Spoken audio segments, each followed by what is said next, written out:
আসসালামু আলাইকুম। সবাইকে স্বাগত জানাই নতুন একটি ভিডিওতে।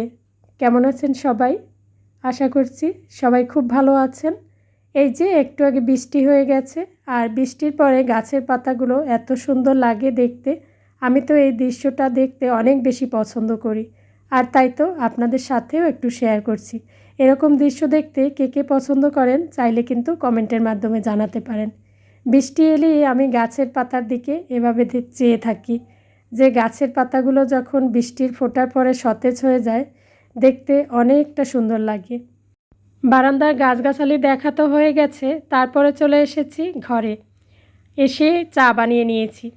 এই যে চা, আমার কাছে তো অনেক বেশি ভালো লাগে সকাল সন্ধ্যা চা খেতে। আর বৃষ্টি হলে তো কথাই নেই। যারা চা খেতে পছন্দ করে তাদের কাছে আসলে কোনো বাহানা লাগে না, যে কোনো সময় চা খেতে পছন্দ করে। তো এই যে আমি চা ঢালার সময় এই পটে যখন চা বানাই প্রায়ই পড়ে যায়। ভাবছি এই পটে আর চা বানাবো না, তারপরেও আজকে আবার এই পটেই চা বানিয়েছি। বাসায় যেহেতু আমি একাই চা খাই, তো সেজন্য এই ছোট পটটা কিনেছিলাম যে ছোট পটে চা বানাতে সুবিধা হবে। তো তারপরে যখনই চা বানাই এভাবে ঢালতে গেলেই পড়ে যায়। চায়ের সাথে অনেকগুলো বিস্কিট নিয়েছি, কিন্তু এতগুলো বিস্কিট আমি খাইনি। তো যাই হোক, তারপরে রেস্টুরেন্ট থেকে থাই স্যুপ নিয়ে আসা হয়েছিল, আর সন্ধ্যাবেলা একটু বৃষ্টি বৃষ্টি ছিল। আর বৃষ্টির সময় তো এরকম গরম গরম স্যুপ খেতে বেশ ভালোই লাগে। তো সন্ধ্যার নাস্তা খাওয়া শেষ করে কিন্তু ঘরের কাজে লেগে পড়েছি। তো বন্ধুরা, আজকের ভিডিওতে কিছু টিপস শেয়ার করব, যেগুলো কাজে লাগিয়ে সবসময়ের জন্য ঘরবাড়ি পরিষ্কার পরিচ্ছন্ন এবং গোছানো রাখা সম্ভব। আমি যেভাবে আর কি এই টিপসগুলো কাজে লাগাই সেটাই আপনাদের সাথে শেয়ার করব। আমরা মনে করি যে ঘরবাড়ি পরিষ্কার পরিচ্ছন্ন রাখা খুব কঠিন কাজ। আসলে কিন্তু না। প্রতিদিন যদি কিছু কিছু কাজ করে নেওয়া যায় তাহলে সবসময় ঘরবাড়ি পরিষ্কার পরিচ্ছন্ন থাকে। একটি পরিষ্কার পরিচ্ছন্ন ঘর শুধু দেখতেই সুন্দর না, এটি কিন্তু পরিবারের স্বাস্থ্যের জন্য অনেক বেশি গুরুত্বপূর্ণ। ভিজা একটু পাতলা কাপড় দিয়ে আমি জানালার গ্রিল পরিষ্কার করে নিয়েছি। জানালার গ্রিলে দেখা যায় কি অনেক ধুলাবালি জমে যায়, এগুলো নিয়মিত পরিষ্কার করা দরকার। তো আমি যেহেতু এখন সময় পেয়েছি, আমি একটু পরিষ্কার করে নিয়েছি। আর এ কাজ করতে হয়তো বা 10-15 মিনিট সময় লেগেছে।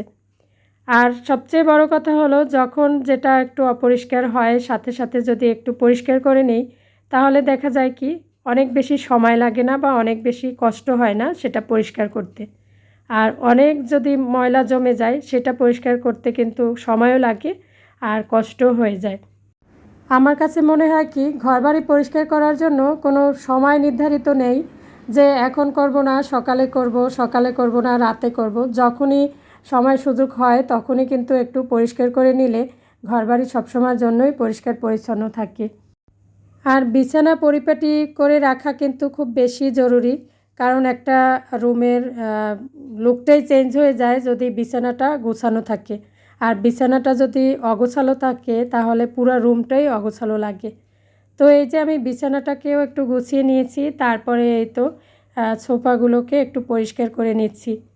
তো এই যে এই ডিজাইনগুলোর ভিতরে কিন্তু অনেক সময় ময়লা জমে যায়, আর এগুলো যদি নিয়মিত পরিষ্কার করে না রাখি তাহলে একদম ময়লার স্তূপ পড়ে যাবে, তখন সেগুলো পরিষ্কার করতে অনেকটা সময় লাগবে। তাই যখনই সময় পাই এভাবে করে একটু এই ফার্নিচারগুলো ভালো করে মুছে নেই। এতে করে অনেক বেশি ধুলোবালি জমতে পারে না, আর সেই সাথে একদম পরিষ্কার পরিচ্ছন্নও থাকে। আরেকটা বিষয় আমি সবসময়ই লক্ষ্য করি যে প্রতিদিন যদি অল্প অল্প করে ঘর পরিষ্কার করি তাহলে দেখা যায় কি সবসময় ঘরটা পরিষ্কার থাকে, আর নিজের কাছে অনেক বেশি কষ্টও হয় না এই কাজগুলো করতে। আর প্রতিদিন যদি অনেক কাজ জমা করে রাখি যে আজকে করব না, 2 দিন পরে করব, তখন দেখা যায় কি অনেক কাজ জমা হয়ে যায়। পরবর্তীতে নিজের কাছেই খারাপ লাগে যে এত কাজ কখন করব না করব। একটা সময় দেখা যায় কি এগুলো করতেও ইচ্ছা করে না, আলসেমি লেগে যায়। তার থেকে যখন একটু সময় সুযোগ হয় প্রতিদিনই এইভাবে করে যদি একটু পরিষ্কার করে নেওয়া যায় তাহলে কিন্তু সবসময় ঘরটা পরিষ্কার পরিচ্ছন্ন থাকে। তো এই যে আমি একটু শুর একটার বাইরের পাশটাতে সুন্দর করে মুছে নিচ্ছি। আসলে হয় কি, ঘরের মধ্যে তো আমাদের টুকিটাকি ফার্নিচার থাকে। অনেকের বাসায় বেশি ফার্নিচার থাকে, আবার অনেকের বাসায় কম ফার্নিচার থাকে। তো ফার্নিচারগুলো যদি পরিষ্কার না থাকে দেখতে কিন্তু অনেক বেশি খারাপ লাগে। আর প্রতিদিন যদি একটু ফার্নিচারগুলো মুছে নেওয়া যায় তাহলে কিন্তু অনেক বেশি ঘরটা পরিষ্কার পরিচ্ছন্ন লাগে। আর এই যে দেয়ালের পাশে কিন্তু ঝুল জমে থাকে, মাকড়সার জাল পেঁচিয়ে থাকে, এগুলো দেখতে কিন্তু অনেক বেশি খারাপ লাগে। তো এই জায়গাটাতে কোনায় কোনায় যদি একটু এইভাবে করে পরিষ্কার করে নেই তাহলে কিন্তু ঘরটা একদম পরিষ্কার পরিচ্ছন্ন থাকবে সব সময়। আসলে যারা পরিষ্কার পরিচ্ছন্ন থাকতে পছন্দ করে তারা কিন্তু সারাদিনের যে কোনো সময়ে এই কাজগুলো করে থাকে। সেটা হতে পারে সকালে বা রাতে, যে কোনো সময়। কোনো কারণে যদি কাজ ফেলে রাখি তখন দেখা যায় কি আলসেমি লাগে, তখন আর পরবর্তীতে সেই কাজ করতে ইচ্ছে করে না। একটা সময় অনেক কাজ জমা হয়ে যায়, সেই সাথে ঘরটাও একদম অপরিষ্কার হয়ে যায়। তো এই জন্যই যখনই সময় পাই এইভাবে একটু পরিষ্কার করে নেই, গুছিয়ে নেই। তারপরে এই যে কাপড় চোপড় গুছিয়ে রাখা, যখনই কাপড় চোপড় দুই একটাই এলোমেলো থাকে সাথে সাথে গুছিয়ে নেওয়ার চেষ্টা করি। এতে করে হয় কি, ঘরটা সবসময় পরিষ্কার পরিচ্ছন্ন দেখতে লাগে। ঘরের মধ্যে যদি কাপড় চোপড় এলোমেলো অবস্থায় থাকে তাহলে দেখবেন যে ঘরটা অনেক বেশি অপরিষ্কার লাগে, অনেক বেশি এলোমেলো লাগে। তো এজন্য যখনই কাপড় চোপড় বাইরে থেকে মানে শুকিয়ে আনা হয় সাথে সাথে একটু গুছিয়ে নিলে অনেক বেশি ভালো হয়। তাছাড়া অনেক সময় দেখা যায় জিনিসপত্র এলোমেলো করে রাখা হয়। যখন যে স্থান থেকে জিনিসপত্র নিয়ে কাজে লাগানো হয় সেখানে যদি আবার রেখে দেওয়া হয় তাহলে কিন্তু ঘরটা গোছানো থাকে। আর এই যে রান্নাঘরের চুলা পরিষ্কার করা, রান্নাঘরে যখন রান্না করি, রান্নার পরে যদি একটু চুলাটাকে সাথে সাথে পরিষ্কার করে নিই তাহলে কিন্তু পরবর্তীতে অনেক কাজ জমাও হয় না, আর রান্নাঘরের চুলাটা অপরিষ্কারও থাকে না। তো রান্নাঘরের চুলাটা একটু পরিষ্কার করে নিয়েছি, এটা ছিল রাতের কাজ। তো তারপরে এই তো পরের দিন সকালবেলা একদম পরিষ্কার পরিচ্ছন্ন চুলায় কিন্তু সকালের নাস্তা বানিয়েছি। আসলে হয় কি, ঘর পরিষ্কার পরিচ্ছন্ন রাখা কঠিন কাজ মনে হলেও ছোটোখাটো কিছু অভ্যাসের মাধ্যমে এটি কিন্তু অনেকটাই সহজ হয়ে যায়। আমি যে টিপসগুলো ফলো করি সেগুলোই আজকের ভিডিওতে শেয়ার করার চেষ্টা করছি। প্রথমত যে প্রতিদিন অল্প করে ঘর পরিষ্কার করা, তারপরে হচ্ছে বিছানা পরিপাটি করে রাখা, বিছানার কভার, বালিশের কভার এগুলোকে নিয়মিত পরিষ্কার করা, এটা কিন্তু খুব বেশি জরুরি একটা ঘর পরিষ্কার পরিচ্ছন্ন এবং গোছানো রাখার ক্ষেত্রে। তাছাড়া একটু জানালাটা পরিষ্কার করা, কারণ জানালা থেকে ধুলাবালি এসে জানালার গ্রিল নষ্ট হয়ে যায়, ময়লা হয়ে যায়, সেগুলোও নিয়মিত একটু পরিষ্কার করে নিতে হয়। আমরা তো প্রতিদিন রান্নাঘরে কাজ করি, রান্না করি, তো রান্নাঘরটা দেখা যায় কি অনেক বেশি ময়লা হয়ে যায়। তো প্রতিদিন একটু একটু করে যদি পরিষ্কার রাখা যায় তাহলে কিন্তু রান্নাঘরটা সবসময় পরিষ্কার থাকে। রান্নাঘরে যে থালাবাটি ধোয়ার জন্য আমরা এই যে মাজনিগুলো ইউজ করি এগুলো কিন্তু কয়েকদিন পর পর চেঞ্জ করতে হয়, কারণ এগুলো থেকে রোগ জীবাণু ছড়ায়। আর রান্নাঘরে আমরা যখনই কোনো রান্নার কাজ করি সাথে সাথে যদি সেই জিনিসপত্রগুলো আবার একটু ধুয়ে পরিষ্কার করে রাখি তাহলে কিন্তু অনেকগুলো অপরিষ্কার জিনিসপত্র এই সিঙ্কে জমা হয় না, সাথে সাথে সিঙ্কের এই জায়গাটাও ময়লা হয় না। সারাদিনে বাসনপত্র যদি এই সিঙ্কে জমা করে রাখি তাহলে দেখবেন যে এগুলো পরিষ্কার করতে সময়ও অনেক লাগে, সেই সাথে নিজের কাছে অনেক সময় বিরক্ত লাগে।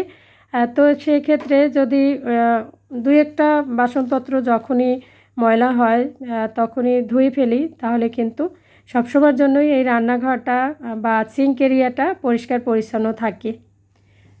তো বন্ধুরা, আমি কিন্তু আগের দিন সন্ধ্যাবেলা থেকে পরের দিন সকাল পর্যন্ত কি কাজ করেছি আর সেই সাথে ঘরবাড়ি পরিষ্কার পরিচ্ছন্ন রাখার জন্য কি করি সেটা একটু একটু করে আপনাদের সাথে শেয়ার করেছি। তো সকালের নাস্তা খাওয়ার পরে থালাবাটি ধোয়া, অন্যান্য যে পরিষ্কার করার কাজ থাকে সেগুলো করে নিয়েছি। তারপরে একটু বিছানাটা গুছিয়ে নিচ্ছি। ঘরবাড়ি পরিষ্কার ও গোছানো রাখার জন্য আমি আরেকটা টিপস মেনে চলি, সেটা হচ্ছে অপ্রয়োজনীয় জিনিস ফেলে দেই। অনেক সময় ঘরে অপ্রয়োজনীয় জিনিসপত্র জমা হয়ে যায়, এগুলো কিন্তু বেছে বেছে কয়েকদিন পর পর ফেলে দেওয়া উচিত।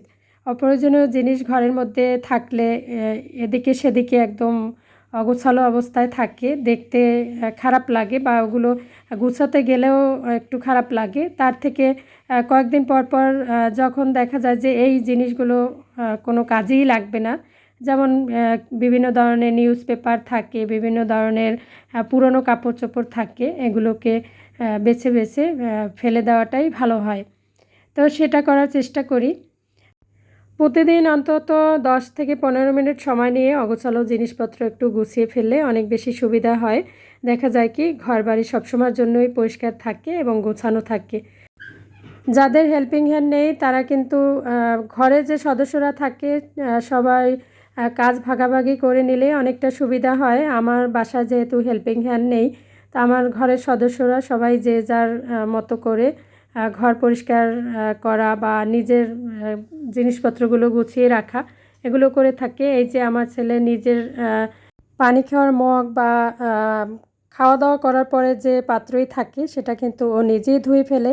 সেই সাথে ওর নিজের কাপড় চোপড়গুলো নিজেই ধোয়ে তারপর নিজেই এই যে আয়রন করে নিচ্ছে। তো এই ছোট ছোট কিছু দায়িত্ব যদি পরিবারের সদস্যদের কাছে ভাগাভাগি করে দেওয়া যায় তাহলে কিন্তু ঘরবাড়ি সবসময়ের জন্যই পরিষ্কার থাকবে এবং গোছানো থাকবে। তো সহজ কিছু উপায় প্রতিদিনের রুটিনে যোগ করে ঘরকে সবসময় পরিষ্কার রাখা যায়। আজকে তাহলে এখানেই বিদায় নিচ্ছি। আল্লাহ হাফেজ।